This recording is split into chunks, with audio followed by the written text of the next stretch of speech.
La esclavitud del negro y el cimarronaje en Panamá. La esclavitud del negro era una práctica muy común en Europa, también en la península ibérica desde mediados del siglo XV, cuando los romanos traficaban negros esclavos por el mar Mediterráneo. En los inicios de la conquista tampoco era extraño encontrar negros integrando los huesos de los conquistadores. Por ejemplo, Balboa cuando hizo su recorrido en Darién y también cuando Pedrarias llegó en 1514 con su gran armada con 2000 personas y entre ellos venían 18 esclavos para el servicio doméstico, a consecuencia de la explotación por lo cual fue sometido el nativo, la Iglesia Católica y sobre todo el fray Bartolomé de las Casas, le insistió a la corona que interviniera a favor de los nativos, pero en consecuencia y fueron limitando la explotación de los nativos por parte de los encomendores. Los encomendores se quejaron ante la corona por falta de mano de obra para diferentes labores, lo que dio como resultado que la corona diera orden a partir de 1517 el comercio de esclavos en las Antillas y en 1526 la introducción de negros esclavos en tierra firme. El deseo de libertad por parte de los negros siempre estuvo presente.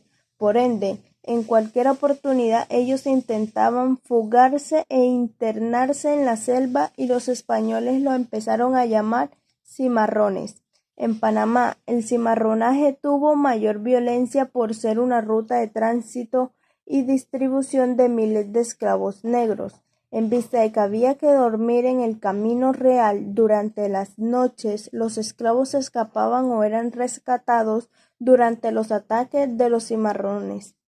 Los cimarronajes y los nativos se hicieron aliados de los piratas y corsarios ingleses, franceses y holandeses para atacar las poblaciones y las recuas de mulas en el Camino Real y las canoas en el río Chagres, cargadas de oro. Esto hizo que esa ruta se convirtió en una zona insegura, por lo que obligó a la corona a utilizar a partir de 1739 la ruta de Cabo de Hornos.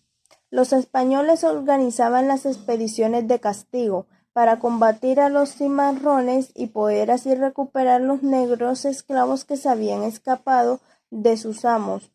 Los jefes cimarrones más conocidos fueron Damián en la ciudad de Panamá, Felipillo en las Islas del Rey, Bayano, quien lideró un grupo de 1200 cimarrones en Chepo, y otros jefes fueron Antón Mandinga en Chepo y Luis de Mozambique en Nombre de Dios.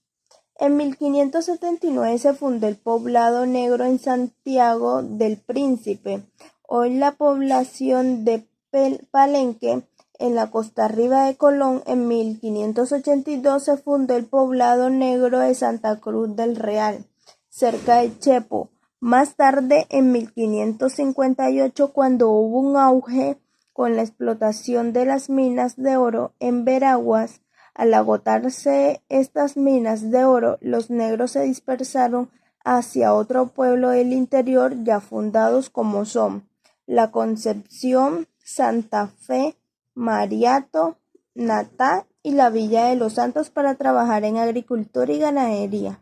Otros pueblos fundados por población negra fueron Remedios en 1589 y Montijo en 1590 y 1591. El negro esclavo que reemplazó al nativo en los trabajos durante la colonia, que se desempeñó en la explotación de las minas de oro en Darién y Veraguas, el buceo de perlas, la construcción del Camino Real, edificio público e iglesias cargadores de oro, entre otros. Actividades económicas en el Istmo de Panamá durante la época de la colonia. El oro y la perla. En 1532 la principal actividad económica de los españoles era la recolección del oro y la perla. En 1556 se inició la explotación de la mina de oro de la Concepción en la región de Veraguas con 2000 esclavos negros. Esta mina cerró en 1589. Otra explotación minera fue la de Espíritu Santo de Caná en Darién entre los años 1680 y 1727. En cuanto a buceo de la perla, los lugares con mayor explotación fueron las Islas de las Perlas, Taboga, Tablilla, Otoque y Pedro González. Esta actividad la llevaron primero los nativos y más tarde fueron llevadas por los negros hasta el año 1550. La agricultura y la ganadería. El Istmo de Panamá pasó de ser explotación de minas y perlas a la zona del sector de servicio en las ciudades que se fundaron en los puntos terminales de la ruta de tránsito Panamá, Nombre de Dios, y después Portobelo prevaleció el interés por un puerto marítimo, pero Panamá contaba con solo 2 ríos, y las áreas próximas a la ciudad estaban ocupadas por manglares y tierras pantanosas. Y bueno, el desarrollo de la agricultura no cubre totalmente la demanda de su numerosa población. Nombre de Dios y Portobelo tenían problemas parecidos como eran las constantes lluvias y las tierras pantanosas. Esto obligó a sus habitantes a traer carnes de Panamá. Tanto Panamá como el Nombre de Dios y después Portobelo importaban sus productos alimenticios de las colonias del Centro y Sur de América. Natal se convirtió en el granero del Istmo de Panamá, proveyó a Panamá todos los productos agrícolas, menos la carne de res. Más tarde, en 1558, con la prohibición del sistema de encomienda en Natal, los grandes encomenderos dieron paso a los colonos minifundistas en la región de Azuero con el uso de mano de obra negra, esclavo y el nativo jornalero. La base de la economía fue la cría del ganado y el cultivo de maíz. Por el cierre de las ferias de Portobelo en 1739, la mayoría de los comerciantes de Panamá se fueron a la Española o al Perú, dando origen a la prioridad latifundista. El comercio y las ferias de Portobelo. La feria era una actividad comercial en donde se daban cita comerciantes de la península que abastecían a los comerciantes de las colonias españolas en América de los artículos europeos y para cargar los metales preciosos que el Virreinato de Perú enviaba a la corona española. En Panamá fueron determinantes en la función del contexto internacional. Primero, era un lugar que comunicaría el Mar Caribe con el Océano Pacífico. Y segundo, una economía de servicios. Por seguridad, España usaba el sistema de flota en donde los buques mercantes debían ir acompañados de galoneos de la Armada, pero como consecuencia, por eso las ferias no se realizarán todos los años. La primera feria se dio en Nombre de Dios en 1544, pero el 27 de diciembre de 1595, el corsario inglés Francis Drake destruyó el poblado.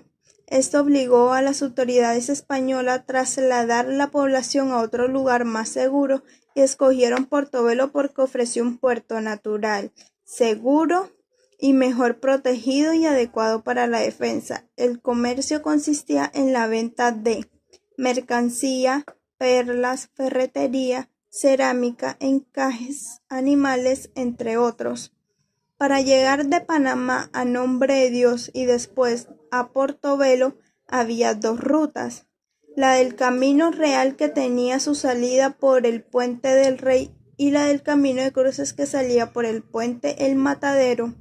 El Camino de Cruces era por tierra hasta el poblado de Cruces a orilla del río Chagres y después hasta la desembocadura del río en canoas y de ahí mar hasta el Nombre de Dios y el viaje duraba 4 días. La última feria se dio a cabo en 1739 y fue un total fracaso debido a los intensos contrabandos que había en las colonias españolas por parte de los ingleses, los franceses y los holandeses. Independencia de Panamá de España. Antes de hablar sobre la independencia de Panamá de España, les contaré los antecedentes de este hecho. Comenzó en el siglo XVIII. En Europa imperaba el absolutismo monárquico como forma de gobierno y una nobleza cuyos privilegios se heredaban a sus descendientes.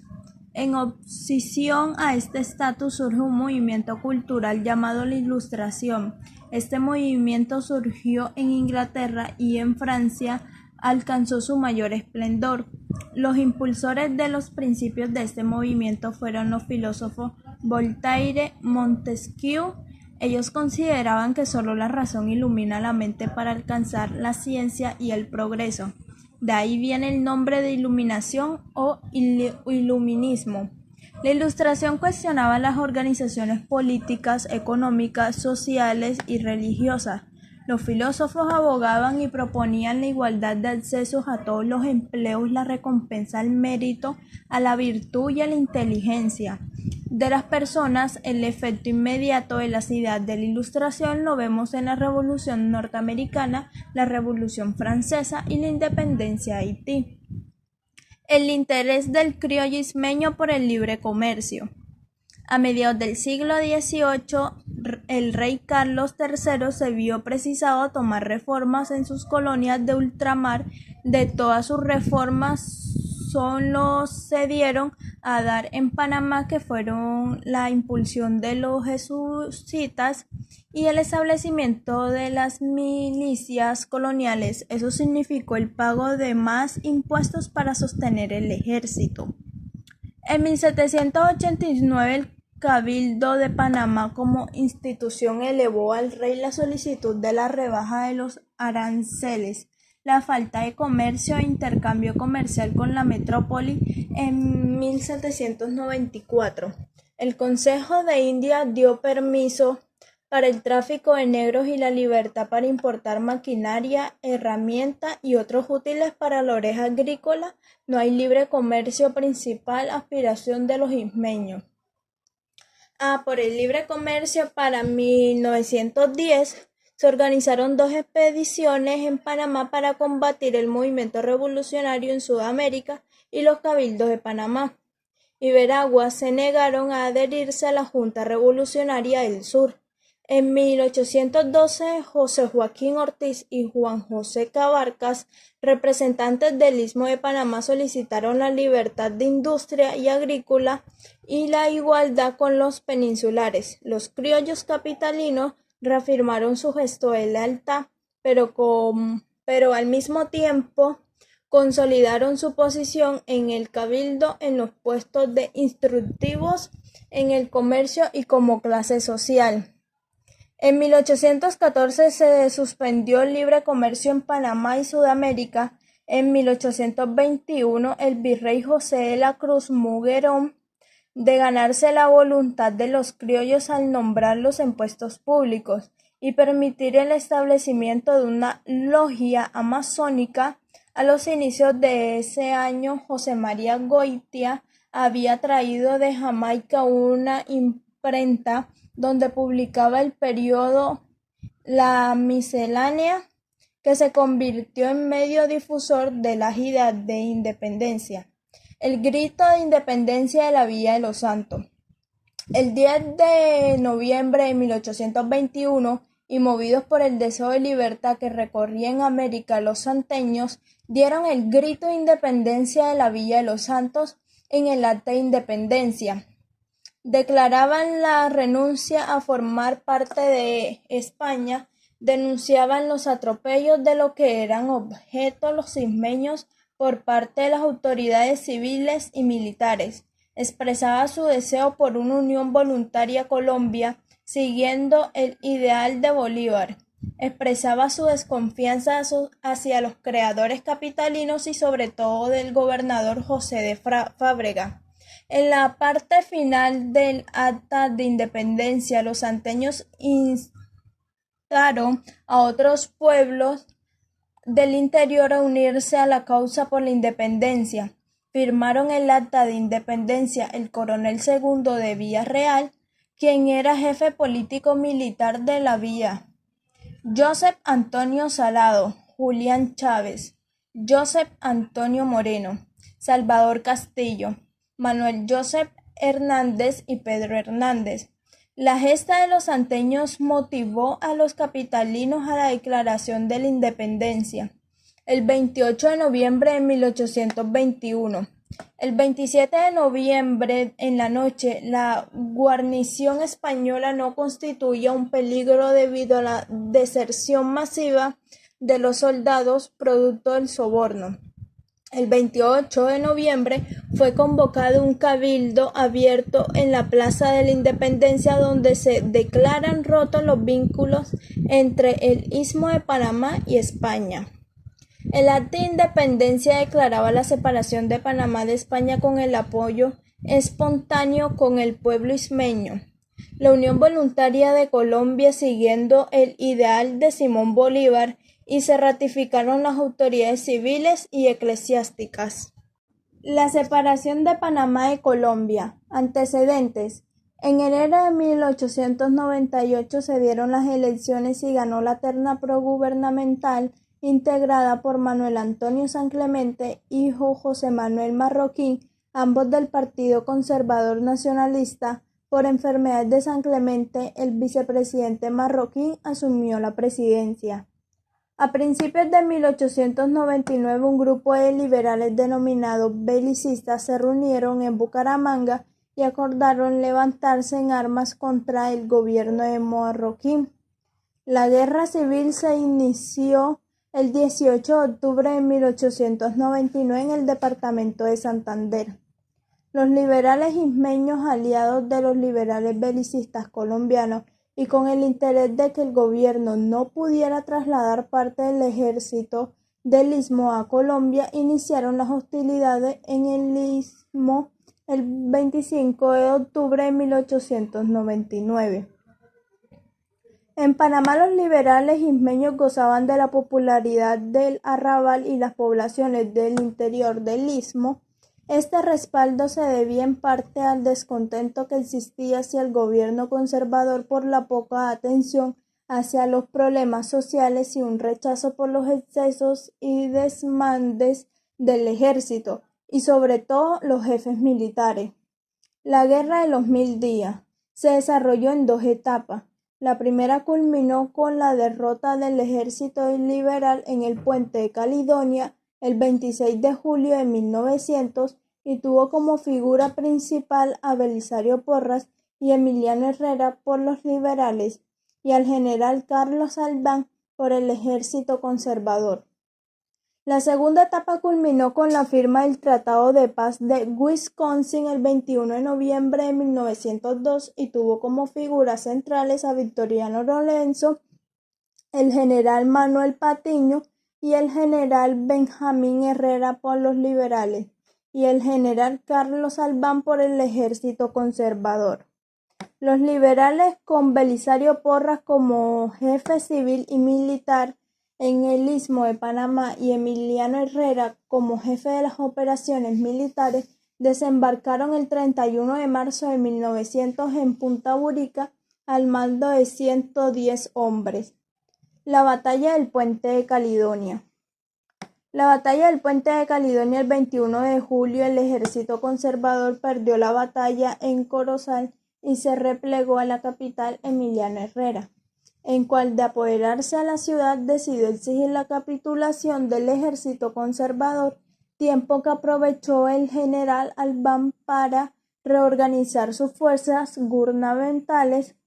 La batalla del puente de Caledonia se inició a las 19 horas de la tarde del 24 de julio. Se luchó toda la noche, todo el día y la noche del 25 y el 26 a las 5 de la mañana. Los liberales se rindieron en la mañana el 26 cuando Porras llegó al cuartel de los liberales en Perejil. Encontró 200 muertos sin ser sepultados y otros 200 heridos en los primitivos auxilios. La separación. Se estableció que la nueva empresa debía estar organizada más tardar el 28 de febrero de 1893 e iniciar labores en octubre de este año más 10 de construcción, por lo cual el canal debía estar terminado el 31 de octubre de 1903. De lo contrario, todos los bienes pasarían al gobierno colombiano. También es importante agregar que el ferrocarril, aunque sea administrado como una empresa independiente, El 95% de sus acciones pertenecían a la Compañía Francesa del Canal. Si Colombia siempre había mostrado interés por la construcción de un canal interoceánico por Panamá, había hecho intentos con Gran Bretaña y con Estados Unidos de América en 1870, pero este último país no mostró mucho interés ahora frente a un interés de los Estados Unidos por un canal. Colombia designó en enero de 1901 el doctor Carlos Martínez Silva para que negociara un tratado con dicho país. Los hechos. Al atardecer el 2 de noviembre, cuando el apoyo norteamericano no llegaba, la mayoría de los conjurados habían retirado sus hogares o sus fincas. Solo dos se mantuvieron firmes, José Agustín Arango y Manuel Amador Guerrero. Mientras los conjurados se comunicaban con Brunias Varilla para lograr el apoyo militar norteamericano, el general Esteban Huertas organizaba el Batallón de Colombia, con el apoyo del general Domingo Díaz Liberal, que había combatido en la guerra del 2010. Se organizó el apoyo popular en su memoria. El general Esteban Huertas expresó su decisión de enfrentarse al batallón Tiradores aún sin el apoyo norteamericano. El incidente de la tajada de Sandía ocurrió el 15 de abril de 1856. Sus personajes más destacados son Jack Oliver, José Manuel Luna, Miguel Abraham. Antecedentes. Este hecho comienza en los tiempos del Destino Manifiesto, aquella doctrina que decía que por voluntad divina el norteamericano estaba destinado a llevar la civilización a los pueblos atrasados del continente americano. En lo interno del istmo de Panamá, el oro de California significó un auge económico en la ruta de tránsito con cientos de norteamericanos, europeos y latinoamericanos que semanalmente llegaban al istmo. Se dirigían por la ruta a California y con los deseos de hacerse ricos de la noche a la mañana. Otro elemento que se considera es el económico, ya que el negocio del traslado de las personas y las mercancías estaba a manos de los ismeños. Después, los norteamericanos organizaron empresas para brindar estos servicios como competencia de los nativos cuando se inauguró el ferrocarril. Dado esos negocios desaparecieron y la empresa que trasladaba a los pasajeros de tierra firme a los barcos en la bahía de Panamá era norteamericano. Además, los norteamericanos eran dueños de cavernas, almacenes y hoteles. Hechos. En lo que llegaron una gran cantidad de norteamericanos, unos violentos y entre esos norteamericanos irrespetuosos del orden y la ley, indica Jack Oliver. Era uno de esta minoría y otros 3 compañeros más. Los 2 ebrios llegaron al puesto de Luna. Oliver pidió una rebanada de sandía, se comió parte de ella y el resto la tira al suelo, y dio media vuelta para retirarse. Luna lo sigue y le reclamó el real, por lo cual Oliver le contestó que le iba a pagar con un tiro en la cabeza y sacó la pistola. Un compañero de Oliver le tiró el real a Luna, quien se retiró, pero Abraham, que estaba cerca de Oliver, intentó arrebatarle la pistola en el forcejeo y se le salió un tiro. Abraham logró arrebatarle la pistola y salió corriendo y seguido por los norteamericanos. Sobre este hecho surgieron 2 versiones para las autoridades norteamericanas. La presencia de la policía granadina fue pasiva y está aliada por los naturales o latinos y no garantizó seguridad y bienes de los americanos. Para las autoridades granadinas sí se logró calmar los ánimos de los ismeños, pero los norteamericanos continuaron disparando desde la estación del ferrocarril. A consecuencia de estos hechos hubieron 15 muertos y 16 heridos de parte de los norteamericanos y 2 muertos y 3 heridos por parte de los ismeños. Lograron la intercesión en el Tratado Mayarino-Bitlac de 1846, que los comprometía a garantizar la neutralidad y el libre tránsito en el istmo de Panamá. Por lo tanto, si no cumplían con el acuerdo, Estados Unidos está dispuesto a llegar a Nueva Granada si no cumplían con sus exigencias. La década del 60 comienza con las luchas obreras y estudiantiles. A las 4:30 de la tarde del día 9 de enero, un grupo aproximadamente de 200 estudiantes del Instituto Nacional se dirigieron a la rectoría del colegio y pidieron al rector la bandera nacional. Con el emblema encabezado la marcha cruzaron la avenida 4 de Julio, pasaron frente al Hospital Gorgas, continuaron frente a la residencia del gobernador, lanzando a consigna del gobernador Yankees Gun Home. Llegaron al edificio de la gobernación, hoy la autoridad del Canal de Panamá. La policía permitió el avance de 6 estudiantes al llegar hasta donde estaba izada la bandera norteamericana. Fueron recibidos con consignas y gritos de rechazo por aproximadamente 500 personas entre estudiantes y padres de familia. Los estudiantes panameños intentaron arriar la bandera norteamericana para izar la bandera panameña, pero el capitán Wall se los impidió. Luego los estudiantes comenzaron a cantar el himno nacional, pero los soneitas comenzaron a abuchearlos y se les vinieron encima e intentaron arrebatarles la bandera panameña, y esta fue rasgada en el forcejeo. Al ver lo que estaba sucediendo, el resto de la calle para apoyar a los 6 compañeros, pero fueron rechazados por la policía y los panameños regresaron por la misma ruta al Instituto Nacional aproximadamente a las 6:30 de la tarde. Construcción de inauguración del Puente de las Américas.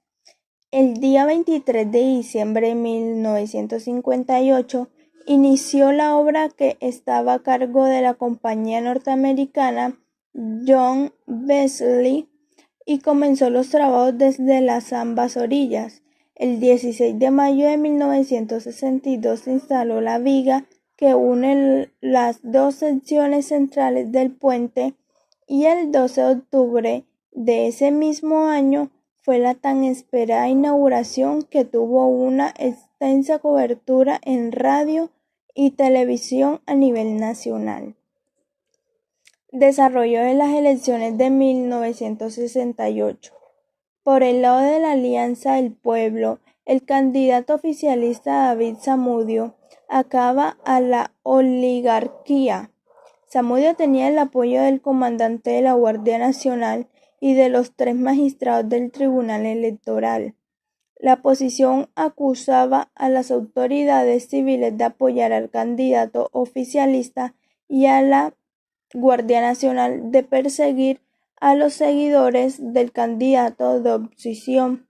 Ambos bandos contaban con sus tropas de choque, pero el del oficialismo se autodenominaban los pies de guerra y por el lado de la oposición las boinas negras. Continuación de las elecciones de 1983.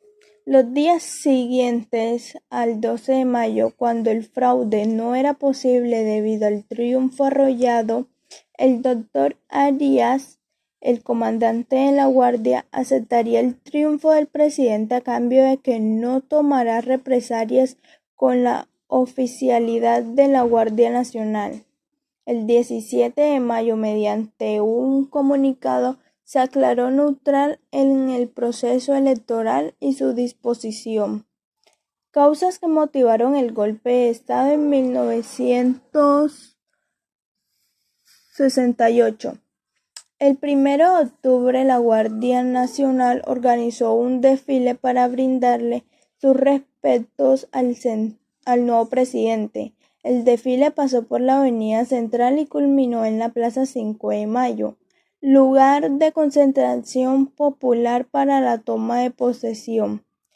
El presidente Arias, es un gesto de desprecio hacia la Guardia Nacional, no se interesó en observarlo, sino causas que motivaron el golpe que optó por retirarse por estado de 1968 en Panamá en la avenida B hacia la presidencia.